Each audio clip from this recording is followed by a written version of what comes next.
everybody, it's me, Laura, and today we're going to be creating my Bullseye and Bargello spirit eggs. And there might be a little story that goes along with this one, so I hope you will stay tuned and find out what it is. Anyway, right here I'm going to be starting with just some scrap clay I had, and I went ahead and used the handle of my X-Acto knife to make a channel. I brought in my Bullseye cane, and we're going to start cutting off slices from this particular cane.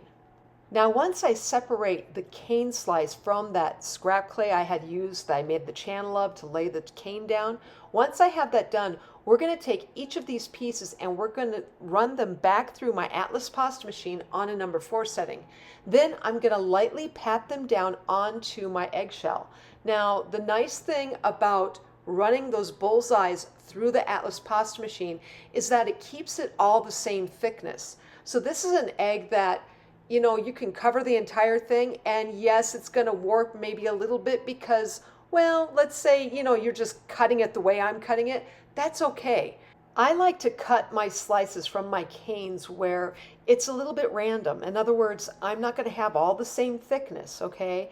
That's where my pasta machine comes in.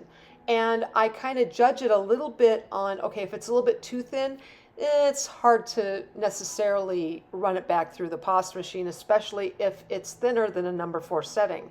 So my suggestion is go ahead and cut it a little bit thick, but this also gives you practice in cutting slices from your canes. So if you're one who just, okay, I'm not sure about how to cut my cane work really well, this gives you a little bit of practice, and yet you still won't mess it up because you run it through the pasta machine, it'll all be the same thickness.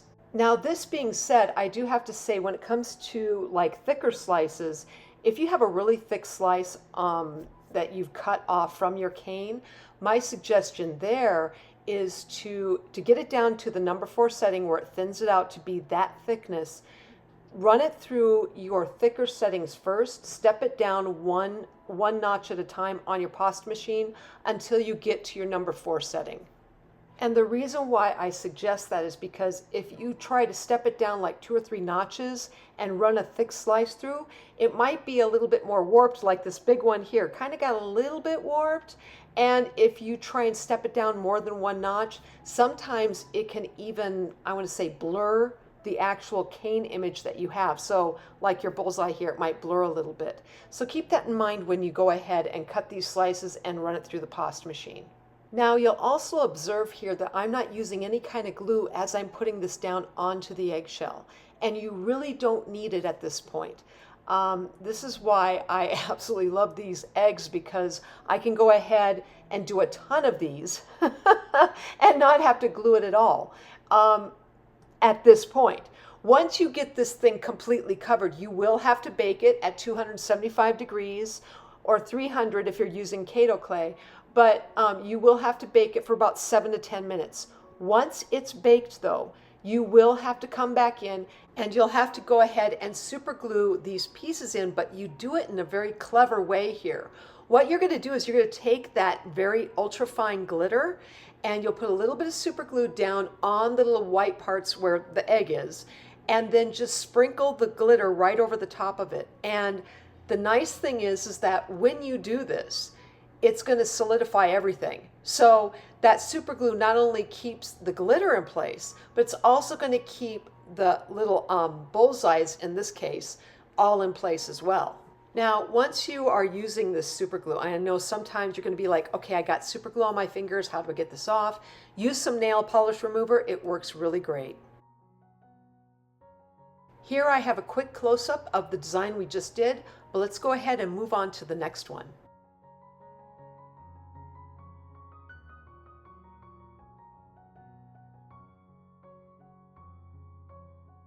Okay, so right here I'm bringing in some scrap clay, and this is going to be my introduction of doing Bargello in scrap clay just as it is. So I'm taking a little bit of this and I'm going to go ahead and I'm going to, kind of move it around so where sometimes you get a lot of like fine detail or detailed scrap, if you will, and I try to put my prettiest of colors on the outside of this. So if you have some scrap clay and you're like, okay, that's a lot of mud, cover the mud in some kind of colors, because really what you're looking for here, you just need stripes. And in this case, that's kind of what I was doing. I was trying to find my prettiest of stripes and have it on the outside. You're going to roll this out, and I use my rolling pin to kind of get it a little bit more flattened down. And then once I have the side I like to cut the sides off because it kind of disintegrates a little bit off on the sides. And then I'll pull some of this clay, I'll run it through my Atlas pasta machine. And I want to say this is on a number 1 right away. And I'll thin it down. So I'll thin this particular piece of scrap clay down to a number 4 setting. 4 or 5. 4 is nice. 4 is a nice thickness to work with. Anyways, from here, I'm just going to start creating that Bargello.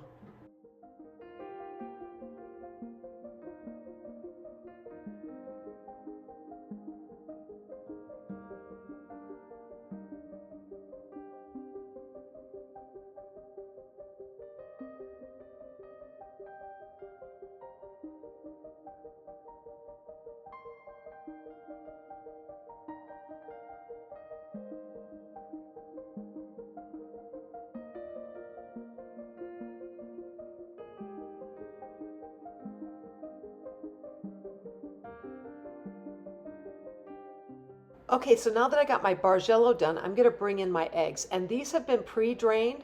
If you wish to see how I drained my eggshells, I'm going to go ahead and put in my description area a link to my other channel, which is the Egg-Centric Egg Lady, and it will show you how I do really the very basics of draining your eggshells. So after cutting up my Bargello, I'm going to run this thing right around the axis of this eggshell.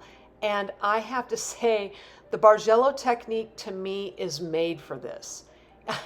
You can easily take a nice long strip of it, wrap it around your egg, and the design just practically makes itself.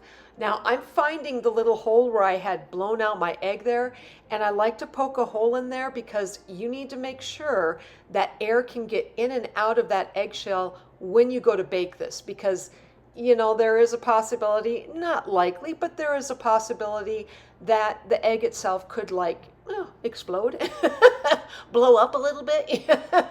Not likely, but it can happen. Anyway, I'm then taking my other clay here. I've got some more of this scrap, and this scrap is made with my magenta, my peach, and my white. And I just kind of, put this together. I actually took this from scratch, so I didn't even have scrap clay. I had some scratch, and I thought, well, let's just, twist it up and make this piece. Now, this thing is a 1/2 inch wide, so this is very narrow. And the reason for that is the last Bargello I made that went around the egg was fairly wide. It was probably closer to 1 inch. So I wanted something to go inside of that, and I wanted to go tiny, teeny. And I thought, why not go ahead and use some of that mini kind of Bargello, kind of like I showed you in my last video on using that together with the larger one. And oh boy, I love the technique. I also love the look of it. It really works well.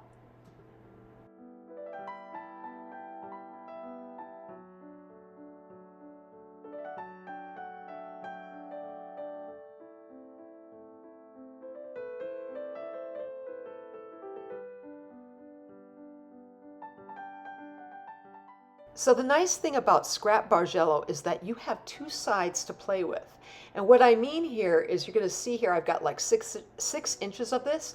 I'm going to lift this up with my blade and flip it over. And when I do, you're going to see a totally different pattern. It's, from what you had on the front side. So just understand, you're going to have 2 sides to work with. In a lot of ways, this resembles really my Natasha, where I remember flipping over the design and I'd have 2 different designs when I was doing my Natashas. So something to keep in mind. Now notice here I'm taking this particular Bargello and I'm placing it right over the top of the other one. And like I said, I just loved the look of this. It was a really neat effect. Now, here's the thing. I ran out a little bit on the very end there. So if you have some more of that peach, magenta, and white together, make a little bit more. Make sure you get all the way to the very end. And you want, as long as you're using the same colors and preferably the same type of strip connected to the other one, it should match right in, no problem. Sometimes, I had to flip it around because I'm like, uh-oh, not that way. And it didn't quite fit pattern-wise, but it was so close to the very end there, it doesn't really make that much of a difference. Once I got that Bargello on, I decided I'd go ahead and bake my egg. So now I can handle it just perfectly fine. 7 to 10 minutes, 275. Anyway, I'm coming in with my Ateco cutters and I was like, okay, I like that oval. We'll cut out a piece, actually two pieces. We'll place one on one side and one on the other. And then we'll do a fun little Bargello design on those black pieces.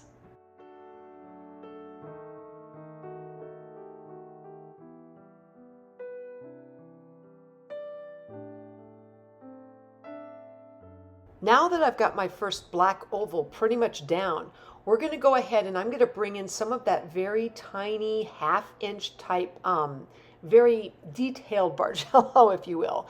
And since the strip was kind of long, I decided, okay, go ahead, cut it in half.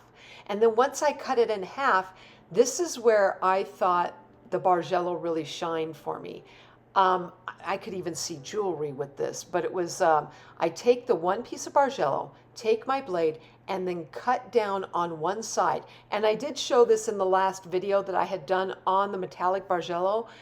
If you can get just one side where it's just a straight kind of line going on and yet have that nice jagged look, it makes such a difference. And right here it did. Now what I didn't realize, and as I started putting it down onto the egg, onto this oval, was what if I curved it? What if I curled it up? What would that look like? And the design itself to me was fantastic.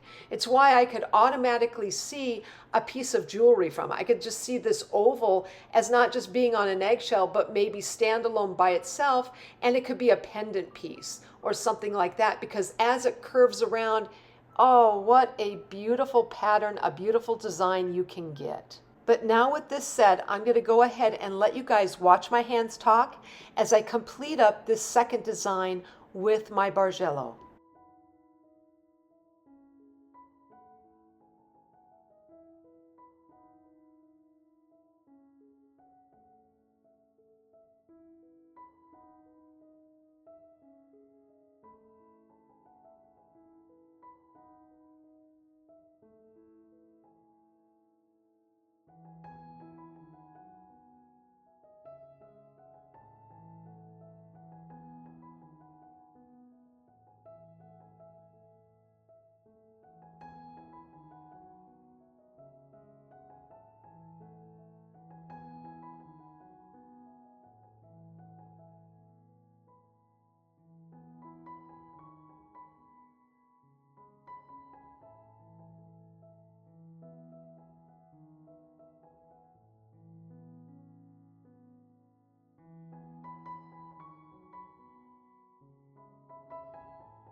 So just a quick note here, this egg has been completely baked, and now we're going to bring in that pink glitter and have a little more fun.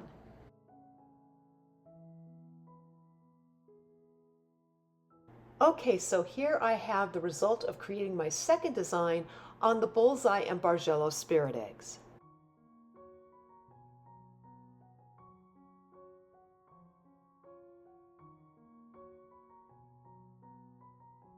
All right, so now I have some more of that scrap clay and I'm going to build my Bargello once more. Once I do that, I'm going to take this Bargello and I'm going to place it kind of at an angle on the eggshell when it comes to the design. But from here, I'm going to go ahead and I'm going to tell you a couple little stories. The first story has to do mainly with Pisanki. And I realize that these eggs are not Pisanki, but I believe this story applies to all egg art. The demon lives below the earth in chains. Every spring he sends his servants out to see if 1. The old men are reading the scriptures, 2. The children are singing the songs, and 3. The women are decorating the eggs. If they are not, the demon's chains will be loosened and he will reign. I loved this story and became another egg artist who enjoyed doing my part to help keep those chains tight. Also, for clarification here, this story came to me through another egg artist. So I hope that when you go ahead and make some of these eggs, that you will remember this story and keep it in your heart as you do so. The second story is actually one that I had created myself. So let me go ahead and read it. A local wizard came down the road and he decided to visit me. But before he left, he gave me a generous gift of his spirit eggs. He told me each egg is hollowed out, but not to be deceived. The egg inside was removed to make room for a special gift he had placed in each of the eggs he created. These gifts turned out to be the spirits of love, joy, peace, hope, compassion, and so on. He told me not to break the eggs because all I would find inside is an empty shell, and the spirit itself would escape. The only way the spirit remains inside the shell is through the mesmerizing patterns you see on the outside. The wizard went on to tell me that whatever spirit contained inside will be transferred, and its powerful gift will be transferred into the bearer through the rhinestones or sparkly areas found on the outside. In giving this special egg, I hope that the spirit contained will bless your day and give you a little lighter step as you walk along your way.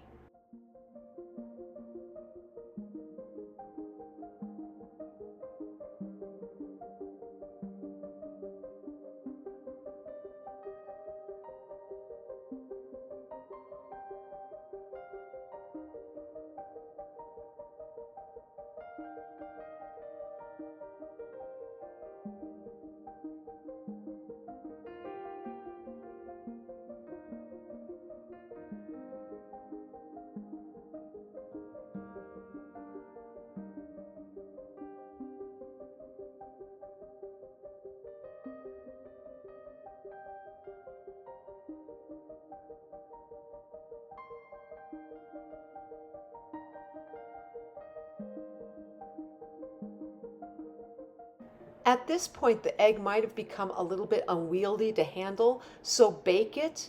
And here's the thing when it comes to the baking on these eggshells, you can do it multiple times. You don't have to bake it once and think, oh, I can only bake it once.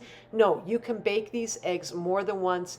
And I just go with the rule of thumb, bake it when it becomes unmanageable to handle, where you're not destroying the design.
Here I have the results of creating my third design in my Bullseye and Bargello spirit eggs.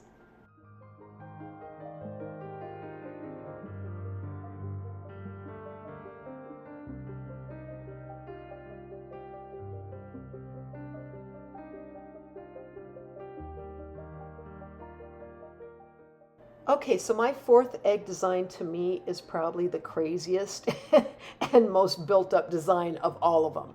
And a lot of it was just because I had some thicknesses here that were a lot thicker than I had intended, but it still worked.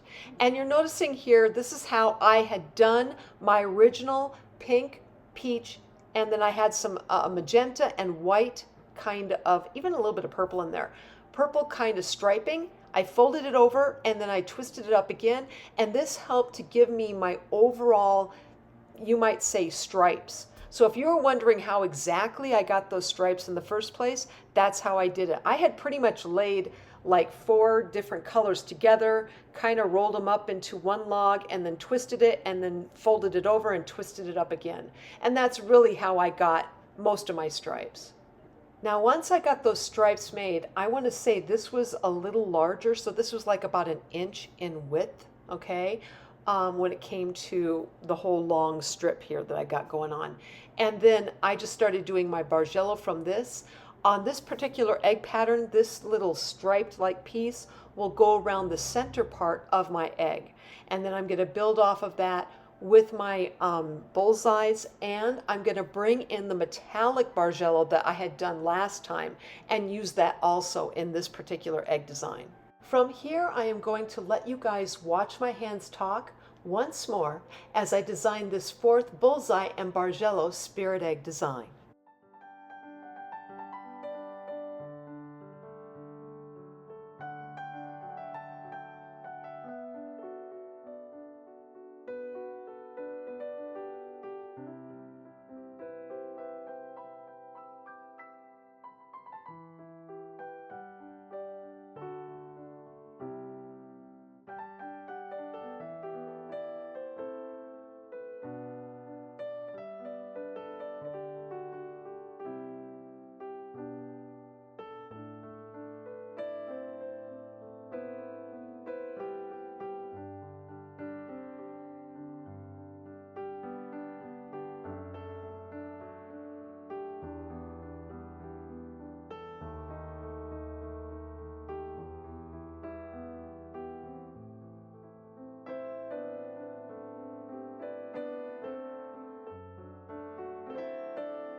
All right, so this is the end result of creating my fourth design done in my Bullseye and Bargello spirit eggs.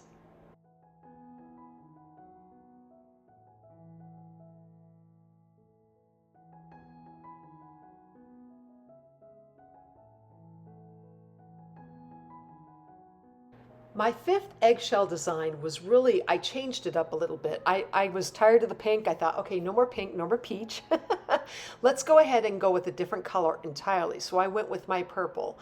And this is a checkered bullseye when it came to my purple and white.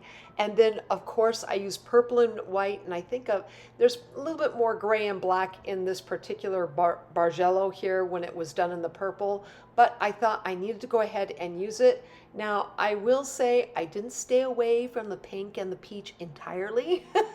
You'll see me use a little bit more of that in this design too.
Okay, so also in this fifth design, I decided to bring in my metallic Bargello, but I did not use it like a regular Bargello. Instead, I decided why not take each of these pieces and then cut the little squares, really is what it was, away from each little piece. And I loved it. To me, it almost looked like confetti when I put it down onto the eggshell.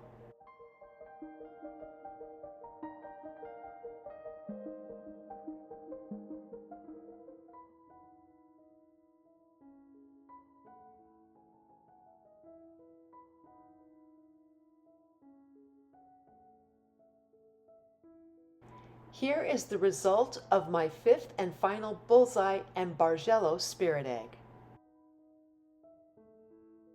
All right, so here's the end result of creating each of the eggs that I had done today. Please use this for study and reference. And if you like this video, please like, subscribe, and leave me a comment. I'm always wondering what you're thinking. Otherwise, I am sending out my biggest hugs to each of you, and I hope you have a fantastic day.